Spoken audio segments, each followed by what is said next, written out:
대림절을 영어로는 어드벤트라고 합니다. 이 어드벤트라는 하는 단어는 라틴 말의 아드벤투스라고 하는 말에서 왔습니다. 그 뜻은 오다라는 뜻을 가진 아드벤투스에서 왔는데, 이 대림절 4주 동안 주님 오심을 기다리는 절기이죠. 이 절기의 기원을 보면 3, 4세기 때 프랑스와 스페인 지역에서 처음 이 대림절을 지키기 시작했습니다. 그리고 6세기에 그레고리 교황 시절에 공식적으로 교회력에 포함이 되게 됩니다. 처음에는 성탄전 40일 동안 단식과 고행을 했다고 그래요. 주님 오시는데 우리 그냥 맞이할 수 있냐? 우리 금식하자. 그리고 고행을 하자.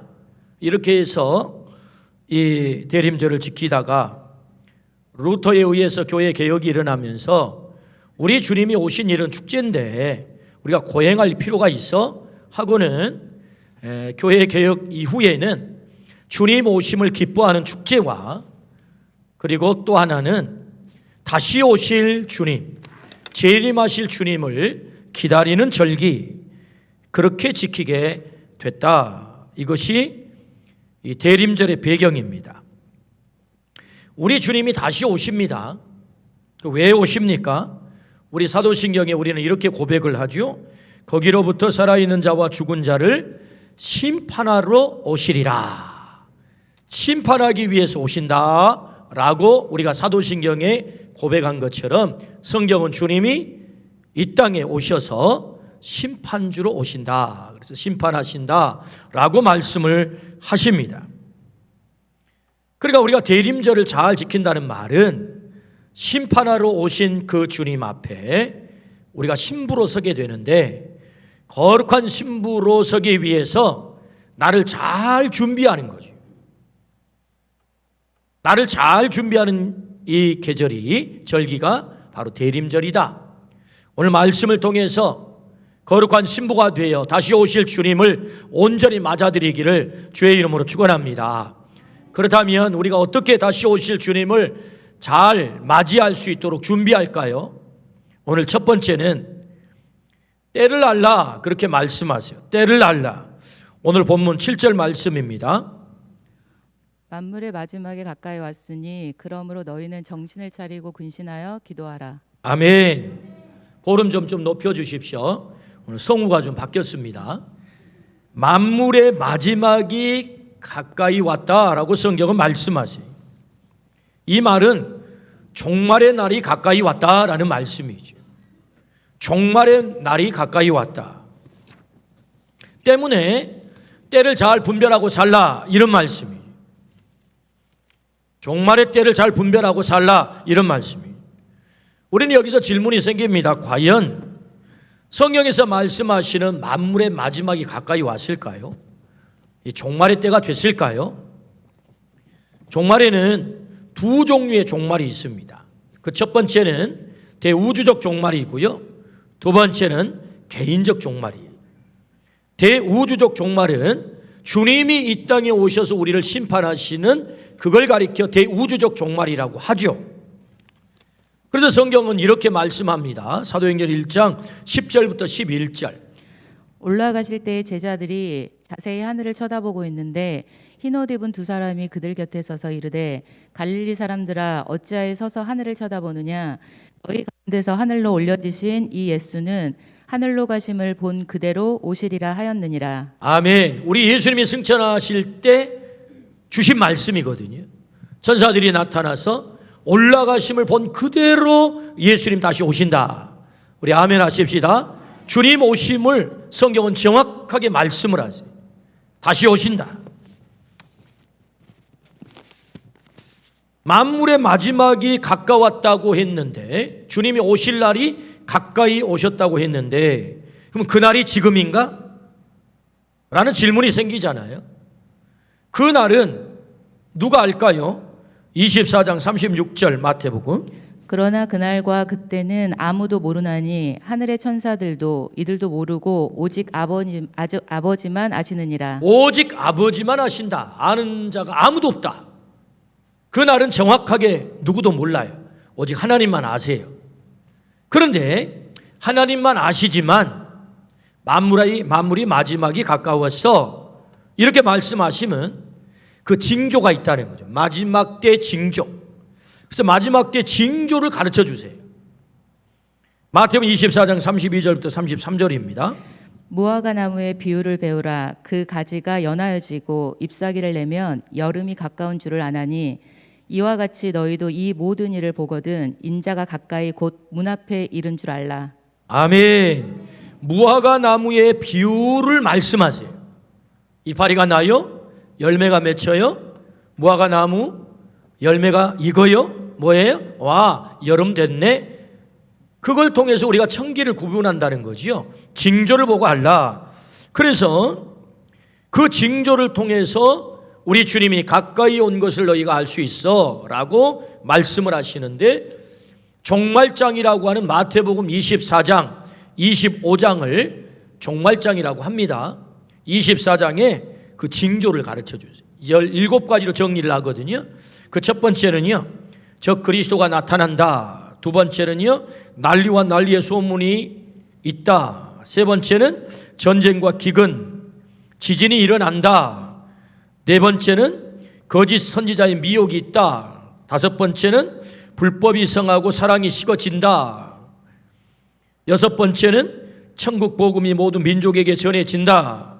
일곱 번째는 멸망에 가증한 것이 거룩한 곳에 선다 라고 말씀을 하세요. 마지막 때 징조를 우리에게 말씀하시죠. 이 가운데 한 가지만 살펴볼까요? 마지막 때가 되면 전쟁과 기근, 지진이 일어난대요. 2000년 전 주님께서 승천하시잖아요. 그래서 1900년 동안, 20세기가 된 1900년 동안 진도 7 이상의 지진이 몇 회 일어나느냐 하면 15번 일어나요. 그런데 20세기 100년 어간에 1900년부터 2000년까지 100년 동안 진도 7 이상의 지진이 몇 번 일어나느냐? 20번 일어납니다. 100년 동안. 1900년 동안 일어난 전 지진보다 더 많다 그 말이죠. 100년 동안 일어난 지진. 그런데 더 놀라운 것은 2000년이 시작이 됐잖아요. 21세기가 시작됐다 그 말이죠. 2000년부터 2010년까지 통계에 의하면 진도 7 이상의 지진이 71회가 일어나요. 그러니까 이 지진의 횟수가 훨씬 더 강도가 세고 더 많이 자주 발생한단 말이죠. 우리 주님이 징조를 보고 알라라고 하는 말씀 가운데 하나가 뭐예요? 전쟁과 기근과 지진이 일어난다. 전쟁을 하나 더 살펴볼까요? 전쟁, 지금까지 전쟁이 많았죠. 근데 20세기 들어서서 제1차 세계대전과 제2차 세계대전이 일어납니다. 제1차 세계대전과 제2차 세계대전은 그 이전에 1900년 동안 벌어진 전쟁보다 훨씬 더 강도가 세요. 훨씬 더 많은 생명이 살상이 일어납니다. 그러니까 이 모든 것들을 살펴보면 결국 마지막 때가 가까이 왔다. 징조를 보고 알라. 한 가지를 더 살펴보면 지금 이 시대의 우리나라에 여러분 적 그리스도가 나타난다고 하잖아요. 자칭 내가 예수야, 내가 메시아야, 이런 사람이 30명이 넘습니다. 우리나라만 해도. 그러니까 여러분 생각해 보십시오. 거짓 선지자들이 나타나죠. 적 그리스도가 나타나죠. 요새도 심심치 않게 모모한 목사가 모모한 짓을 했다라고 하는 정말 가슴 아픈 뉴스들이 나옵니다. 최근에도 그런 뉴스들이 나와요. 거짓 선지자들이 나타난다는 거죠, 여러분. 적 그리스도가 나타난다는 것입니다. 그러므로 징조를 보고 그 마지막 때를 알라라고 말씀을 하세요. 그래서 이 징조들을 살펴보면 대우주적 종말이 가까이 왔음을 하나님은 우리에게 말씀하시고 성경은 정확하게 마지막 때가 가까이 왔다라고 우리에게 말씀을 하고 계시죠. 할렐루야. 그래서 어떻게 하라는 것입니까? 마태복음 24장 44절. 이러므로 너희도 준비하고 있으라. 생각하지 않은 때에 인자가 오리라. 생각지 않는 때에 인자가 오겠다. 예수님 심판주로 다시 우리에게 오겠다. 오셔서 뭘 하시죠? 마태복음 25장 31절부터 33절입니다. 인자가 자기 영광으로 모든 천사와 함께 올 때에 자기 영광의 보좌에 앉으리니 모든 민족을 그 앞에 모으고 각각 구분하기를 목자가 양과 염소를 구분하는 것 같이 하여 양은 그 오른편에 염소는 왼편에 두리라. 양은 오른편, 염소는 왼편. 그럼 양이 상징하는 바가 뭐죠? 의인. 염소는 뭐죠? 악인. 그 결과가 어떻게 되죠? 25장 46절에 그들은 영벌에 의인들은 영생에 들어가리라 하시니라. 마지막 때 주님께서 오셔서 심판주가 되시면 오른쪽 왼편으로 사람을 가른대요. 심판한대요. 그래서 오른쪽 의인으로 구분된 양, 의인들로 구분된 무리는 영생에 들어가고 악인들은 영벌에 떨어진다. 오늘 우리 모두가 영생에 들어가기를 축복합니다. 하나님이 마지막 오셔서 주님이 마지막 때 오셔서 우리를 심판하실 때 우리가 양의 무리에 속하기를 주의 이름으로 축원합니다. 이것이 마지막 때 주님이 오신 결과란 말이죠. 심판의 결과. 그러므로 여러분 주님은 말씀하세요. 대우주적 종말이 있다. 우리 주님이 반드시 오셔서 우리를 심판하신다. 그날이 가까이 왔다. 첫 번째, 주님을 기다리는 사람은 어떻게 살아야 됩니까? 이 때를 구분하고 살라는 거지요. 그날이 가까이 왔다. 여러분 그날이 가까이 왔음을 믿으시기를 축복합니다. 그날을 잘 준비하기를 축복합니다. 그런데 여러분 대우주적 종말보다 더 분명한 종말이 있다고요. 그게 뭐죠? 개인의 종말입니다. 누구도 부인할 수 없는, 거부할 수 없는 개인의 종말. 여러분 그 개인의 종말은요 이미 다 각자가 정해졌다는 것입니다. 그래서 우리가 의사한테 가면 당신은 심각한 질병에 걸렸어요? 얼마 못 살겠어요? 라고 시한부생을 선고합니다. 근데 여러분 그 사람만 시한부생을 사는 게 아니에요. 오늘 우리 모두가 시한부생을 사는 거죠. 시한부생.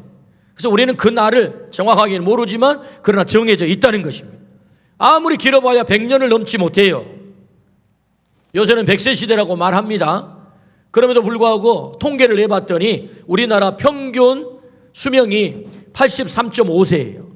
83.5세. 그러니까 83.5세가 넘으신 분은 뭐예요? 보너스로 사시는 거예요. 와, 나를 보너스로 살려주고 계시네? 얼마나 감사한 일입니까? 이 남성들은 80.5세, 여성들은 86.4세. 남성들은 좀 억울하죠? 왜 빨리 데려가실까? 여성들을 6년 동안 더 보너스로 이 땅에 살려주신 이유를 제가 묵상을 해봤더니 여성들이 훨씬 더 고생이 많은 것 같아요. 애 낳느라 고생하지요. 남자분들한테, 남편님들한테 고생을 많이 하지요. 그래서 살림하느라 고생하지요. 오직 하면 여러분 우리나라의 문화가 무슨 문화? 한문화라고 하잖아요. 한이 맺혔다 이거예요. 근데 여러분 이 한이라고 하는 단어는요 남성에게 해당되지 않습니다. 사실은 정확하게 한국이 한의 문화다 그랬을 때 그 한의 문화는요 여성에게 해당되는 문화예요. 너무 한이 많아. 그래서 하나님께서 야 더 오래 살다 와라 하고 보너스로 6년을 더 주시는 것 같아요. 어쨌든 여러분 우리의 수명이 무한정 있는 게 아니란 말이죠. 이 땅에 개인의 종말이 있단 말입니다. 그 개인의 종말이 뭐예요? 평균 83.5세. 길어봐야 100년이 가지 않는다 그거지요. 그러므로 여러분 오늘 우리가 더 오래 살고 싶다고 해서 오래 사라지는 게 아니에요. 개인의 종말이 다 정해져 있다. 주님 앞에 서야 될 날이 가깝다. 그 때를 알라라고 주님이 말씀하세요. 그러니까 우리가 때를 알고 그 종말의 날을 잘 살기 위해서 어떻게 하라고요? 네 나이를 좀 거꾸로 세고 살아 그렇게 말씀하세요. 웬만하면 85간에 우리가 다 이 땅을 떠납니다. 앞서거니 뒤서거니. 그래서 조금 더 보너스 써가지고 우리가 90세까지 희망 나이를 한번 정해봐요. 90세. 여러분 90세까지 사시기를 축복합니다. 예. 어쨌든 여러분 희망 나이를 우리가 90세로 한번 정해봐요. 그러면 여러분 90세에서 지금 현재 내 나이를 한번 빼보는 거죠. 그럼 몇 년 남으셨어요? 불과 몇 년 안 남았어요. 지금 50 되신 분은요 40년 남았어요. 40. 지금 60은요 30년 남았어요. 70은요 20년 남았어요. 여러분 산수를 못할 것 같아서 제가 계산해 드리는 거예요. 근데 여러분 생각해 보십시오.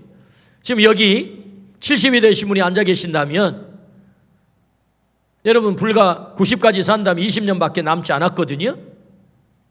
근데 여러분 우리가 소시적에 초등학교 갈 때 여기 왼쪽 가슴에다가 행거치를 하고 오핀으로 행거치를 꼽아가지고 엄마 손잡고 초등학교 갈 때가 엊그저께 같지 않습니까 여러분? 여러분 그 초등학교 들어갈 나이가 8살인데 여러분 그 8살에 들어가 지금 70이 됐단 말입니다.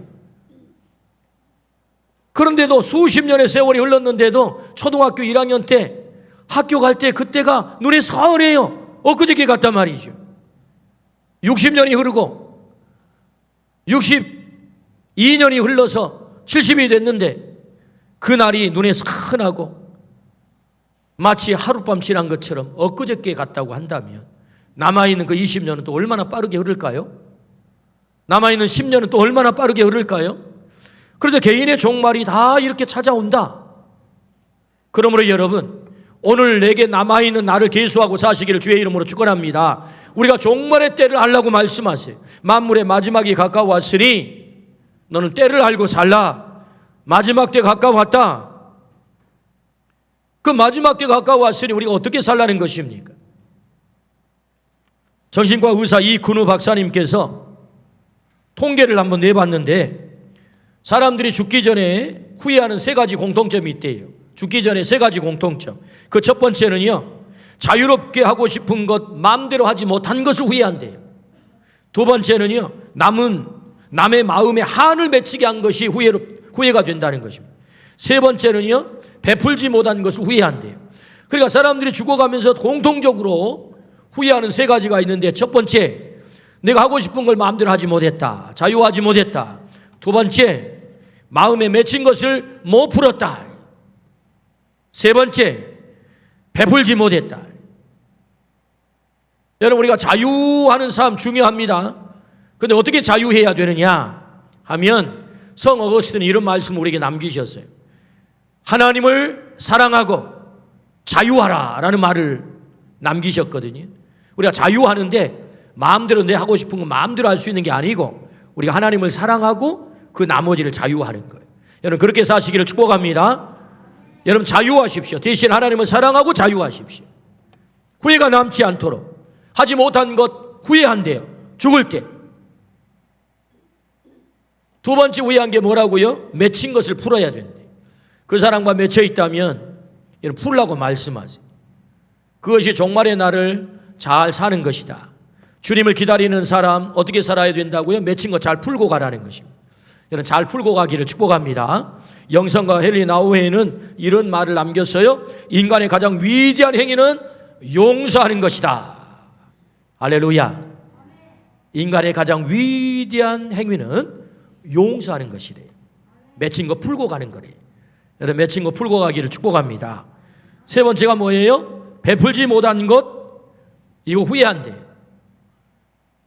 제가 목회를 한 30여 년 이렇게 하다 보니까 장례를 한 300번 이상 치른 것 같아요.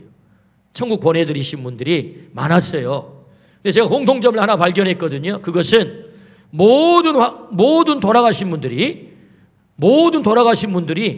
주머니가 없는 수의를 입고 간다는 것입니다. 주머니가 없는 수의를 입고 한 푼도 쥐지 못하고 그냥 맨몸으로 빈몸으로 간다는 거예요. 그러므로 여러분 그 유명한 가르침이 있지 않습니까? 어떤 가르침이죠? 영구 엄마가 영구를 교육시키는 거예요. 영구야 사과가 5개 있어 네 손에. 영구 엄마가 산수를 가르쳐요. 사과가 5개 있는데 네가 2개 먹었어. 몇 개가 남아있어?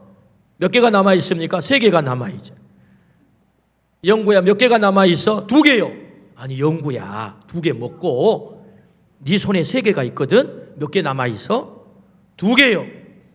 아니 영구야 3개가 남아있잖아. 3개라고 대답해야지. 에이 엄마 먹는 게 남는 거라며 2개요. 먹는 게 남는 거래요. 여러분 먹는 게 남는 거. 여러분 내가 움켜쥐고 있다고 내가 가져갈 수 있는 게 아닙니다. 나누는 것이 남는 것이, 베푸는 것이 남는 것이고 하나님께 드리는 것이 남는 것입니다. 수위에 주머니가 없어요. 가져갈 수 없습니다. 그러니까 왜 사람들이 죽을 때 이걸 후회할까요? 내가 베풀지 못한 것을 후회한다. 그러므로 여러분 많이 남기시기를 축복합니다. 많이 남겨야 돼요. 어떻게 해요? 베푸는 것이 남는 것이다. 하나님께 드려지는 것이 남는 것이다. 할렐루야. 방임교회 목회를 하면서 11년 세월이 흘렀습니다.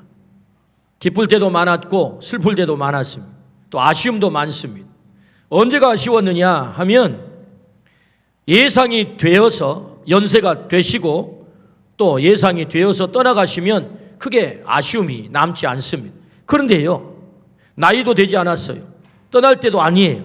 근데 급작스럽게 떠나요. 그럼 얼마나 아쉬움이 많은지 모릅니다. 얼마나 안타까운지 모릅니다.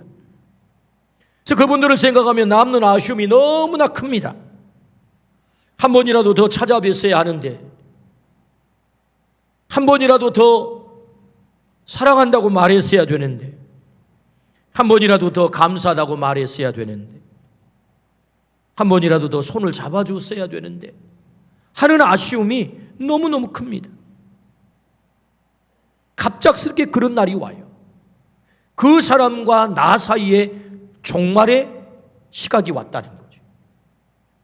그 사람이 내 곁에 계속 있으리라고 생각했었는데 어느 날 갑자기 주무시다가 천국에 갑니다. 그분과 나는 종말이 된 거예요. 종말. 그 사람과 나는 종말이 된 것입니다. 만물의 마지막이 가까이 왔다는 말은 때를 알라는 말이고, 때를 알라는 말은 종말론적 삶을 살라라는 말씀입니다.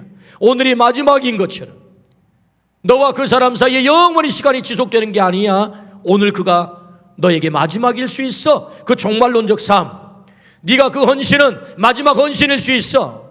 네가 그 사람과 오늘 만났다면 마지막 만남일 수 있어. 네가 그 사람에게 말을 건넸다면 그 말은 마지막 말일 수 있어. 그러니 너 말 잘해야 되지 않겠어? 그 사람에게 네가 사랑한다고 고백했다면 그 고백은 마지막 고백일 수 있어. 마음을 담아서 고백해야 되지 않겠어? 어쩌면 미안하다고 말할 기회가 없어질지도 몰라. 용서해야 되는데 그 용서의 기회가 영원히 주어지지 않을지도 몰라. 그러므로 만물의 마지막이 가까워왔으니 그 마지막 때를 알고 네가 종말론적 삶을 살아야 되겠다라고 주님이 말씀하세요. 주님을 기다리는 사람 어떻게 살라고요? 때를 알라. 그 때가 어떤 때지요? 종말의 때가 가까이 왔다. 우리 주님이 이 땅에 오실 날이 가까이 왔을 뿐만 아니라 오늘 우리가 주님 앞에 갈 그날이, 그 사람이 주님 앞에 갈 그날이 가까이 왔다라고 말씀을 하세요. 그러므로 우리가 때를 알고 우리가 종말의 때를 사시기를 주의 이름으로 축원합니다. 아멘. 두 번째는요, 정신을 차리고 근신하여 기도하라 라고 말씀하세요. 정신을 차리고 근신하여 기도하라. 종말의 때를 알았다면 그럼 어떻게 살아야 됩니까? 기도하라고 말씀하세요. 어떻게 해요? 정신 차리고 근신해서. 오늘 7절입니다. 만물의 마지막이 가까이 왔으니 그러므로 너희는 정신을 차리고 근신하여 기도하라. 주님을 기다리는 사람은 정신을 차려야 됩니다. 왜요? 우리가 살아가는 이 세상은 너무 혼란스러워요. 마지막 때 가장 큰 특징이 뭐죠? 혼란스러워진다는 것입니다. 이 아노미가 찾아와요. 우리에게 혼란, 기준이 사라지죠. 절대 진리를 인정하지 않습니다. 신죽음을 외치고 모든 것을 해체하라 라고 하는 철학자의 소리가 더 각광을 받습니다. 네가 주인이야. 자기가 하는 모든 것이 기준이 되어 살아가는 세상. 그래서 혼란스럽죠. 창조받은 모습 그대로가 가장 소중하다고 말하면서 창조받은 것을 부정하고 자기가 선택합니다. 이 혼란이 찾아오는 거죠. 여러분, 세상에 인권을 말하는 사람이 있습니다. 인권. 근데 인권을 말하면서 태아를 죽이자고 합니다. 그럼 인권인가요? 인권을 말하는 사람이 있습니다. 창조된 모습, 그 모습이 가장 귀해 라고 말합니다. 그러면서 네가 선택한 대로 살아. 취향을 따라 살라고 말합니다. 창조됨을 부정하라는 거지요. 혼란이라니, 혼란. 하나님이 창조하신 질서를 인정하는 것은 시대에 뒤떨어졌다라고 말합니다. 생명이 귀하다고 하면서 아버지를 모르는 아기를 만들자고 합니다. 이 혼란이죠. 도대체 정신을 차릴 수 없는 세상입니다. 정신을 차리는 것은 기준을 세워라 이런 말이에요. 정신을 차리고 이 말은 기준을 세워라 이 말이에요. 여러분 기준을 세우기를 주의 이름으로 축원합니다. 기준이 뭐죠? 하나님의 말씀이 기준인 줄로 믿습니다. 하나님의 말씀이 기준이다. 하나님의 말씀이 기준이다. 이 시대의 20세기에 철학자들이 가장 도전하는 것이 무엇이죠? 절대 진리를 해체하는 것입니다. 그래서 가장 각광을 받는 철학자는 모든 것을 해체하라. 그걸 주장하고 나오는 거죠. 이것이 포스트 모더니즘의 각광을 받는 철학자들의 이야기거든요. 모든 걸 해체하라. 절대 진리를 인정하지 말라는 것입니다.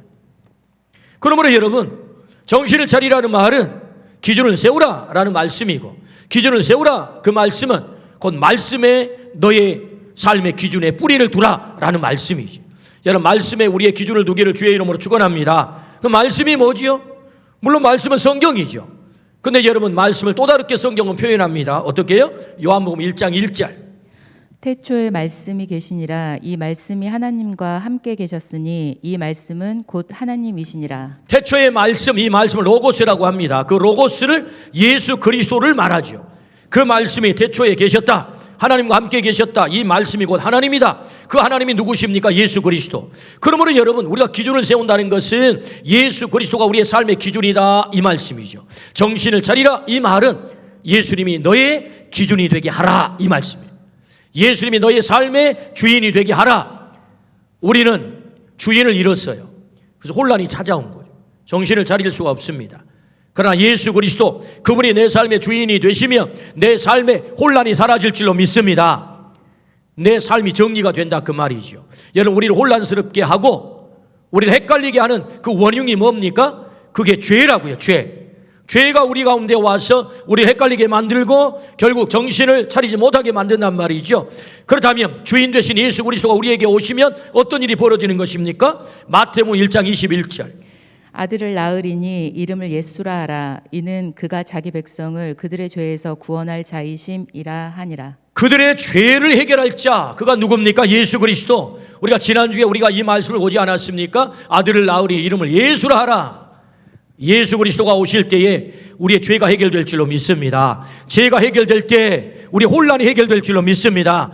혼란이 해결될 때 우리의 삶에 평화가 찾아온다. 그래서 뭐라고 말씀하세요? 하늘에는 영광, 땅에는 평화라고 주님이 오실 때 천사가 우리에게 그렇게 고지하는 것 아니겠습니까?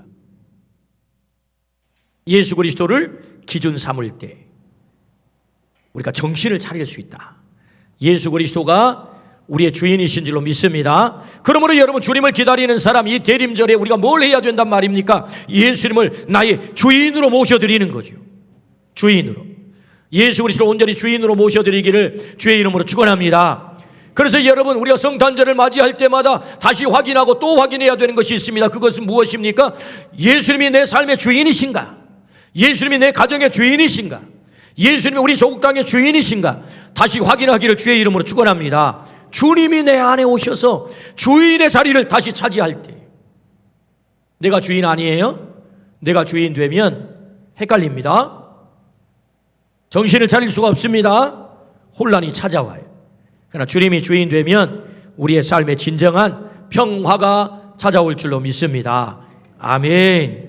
그래서 우리 주님은 정신을 차려라 그렇게 말씀하세요. 그리고 이어서 뭐라고 말씀하십니까? 근신하여 기도하라 라고 말씀하십니다. 근신하여 기도하라. 여러분 이 말씀을 누구를 통해서 기록을 하죠? 정신을 차리고 근신하여 깨어 기도하라 라고 누구를 통해서? 베드로 사도를 통해서. 베드로 사도를 통해서 이 말씀을 기록하신 하나님의 의도가 있겠지요. 여러분 베드로 사도가 나는 죽는 자리까지도 함께 가겠습니다라고 하나님 앞에 자신의 믿음을 장담했거든요. 그런데 여러분, 이 베드로 사도가 처절하게 무너져요. 어디서 무너집니까? 우리 주님께서 체포당하여 끌려가셔서 신문을 당하시는 그 순간, 모닥발을 쬐고 있을 때 연약한 계집종이 나와서 너도 저 사람과 한패지라고 말할 때, 아니요, 난 모릅니다. 맹세코 모릅니다. 저주하건대. 누구를 저주합니까? 예수님을 저주해요. 저 인간을 나는 저주합니다. 저 인간은 저주받아 마땅합니다. 나는 그를 모릅니다. 베드로 사도가 처절하게 무너져요. 왜 무너졌습니까? 그날 밤 우리 주님께서 베드로 사도를 어디로 데려가십니까? 겟세마네 동산에 데리고 가세요. 베드로야, 너 여기서 깨어 나와 함께 기도하자 라고 우리 주님이 간절하게 요청을 하세요.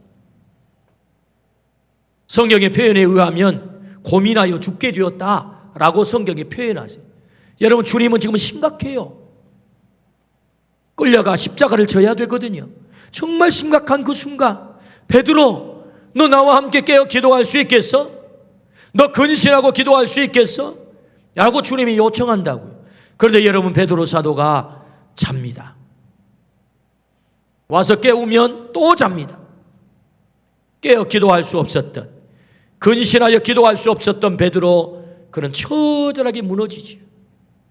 이 처절한 경험을 했던 베드로 사도가 오순절 마가의 다락방에 깨어 기도했어요. 성령 충만했어요. 그는 비로소 깨달았던 것입니다. 내가 왜 그때 실패했는지, 왜 무너졌는지, 처절하게 부인하고 배신하고 떠나버릴 수 없었는지. 아, 맞아. 깨어 기도할 수 없었어. 근신하여 기도하지 못했어. 그래서 내가 무너졌어. 그래서 베드로 전서를 기록합니다. 여러분, 만물의 마지막이 가까이 왔습니다. 마귀가 우는 사자처럼 삼킬자를 두루 찾아다니는 이때 우리가 뭐 해야 되겠습니까? 깨어 기도해야 되지 않겠습니까? 내가 그렇게 무너졌거든요. 여러분은 제발 그렇게 무너지지 마십시오. 그래서 주님이 말씀하십니다. 근신하여 깨어 기도하라. 할렐루야. 깨어 기도하기를 주의 이름으로 축원합니다. 정신을 차릴 수 없는 이 혼란스러운 때에 우는 사자처럼 마귀가 입을 벌리고 삼킬 자를 찾아다니는 이때에 우리가 해야 되는 일이 있다면 깨어 기도하는 일인 줄로 믿습니다. 그것이 주님을 기다리는 사람들이 해야 되는 일이다. 마지막 때를 알았다면, 종말의 때를 알았다면, 종말론적 삶의 그 첫 번째가 뭐라고요? 정신을 차리고 근신하여 기도하는 것입니다. 오늘 우리 모두가 이 기도의 자리에 있기를 주의 이름으로 축원합니다. 아멘. 베드로전서 5장 8절 말씀을 읽어보실까요? 근신하라, 깨어라, 너희 대적 마귀가 우는 사자같이 두루다니며 삼킬 자를 찾나니. 할렐루야. 베드로 사도는 여러분 쐐기를 박습니다. 쐐기를. 근신하라, 깨어라. 여러분 근신하고 깨기를 주의 이름으로 축원합니다. 오늘 우리가 이 공중 권세자 분자의 마지막 영적 전투에서 우리가 패배하지 않기 위해서, 삼킴을 당하지 않기 위해서 근신하여 깨어 기도하라 라고 말씀을 하세요. 이 코로나의 두려움이 무엇입니까? 걸려서 우리가 고열이 나고 기침이 나고 목이 아프고 그래서 폐가 망가져서 죽을 수도 있고, 그것이 두려운 것 맞습니다. 그러나 그것보다 더 두려운 것은 우리가 하나님을 멀리하는 것입니다. 하나님을 떠나는 것입니다. 하나님 앞에 가까이 가서 기도하지 못하는 것입니다. 이것이 두려운 것입니다. 그러므로 주님은 말씀하세요. 근신하여 깨어 기도하라. 이 마지막 때를 분별하여 근신하여 깨어 기도하기를 주의 이름으로 축원합니다. 아멘. 기도는 주님께 나를 드리는 것입니다. 주님께 나를 드리는 것이다. 기도는 주님의 뜻 앞에 나를 맡기는 것이고, 기도는 주님 나를 정복해 주세요. 주님 나를 다스려 주세요. 주님의 거룩한 뜻으로 나를 덮어주세요. 그게 뭐죠? 기도라는 거죠. 그러므로 여러분, 기도를 통하여서 온전히 주님의 뜻에 정복을 당하기를 주의 이름으로 축원합니다. 주님의 거룩한 뜻으로 내가 덮여지는 것, 그게 뭐죠? 기도다. 그래서 주님은 마지막 때를 살아가는 우리들에게 주님을 기다리는 사람이 반드시 해야 되는 일이 있어. 그것은 근신하여 깨어 기도하는 것이야.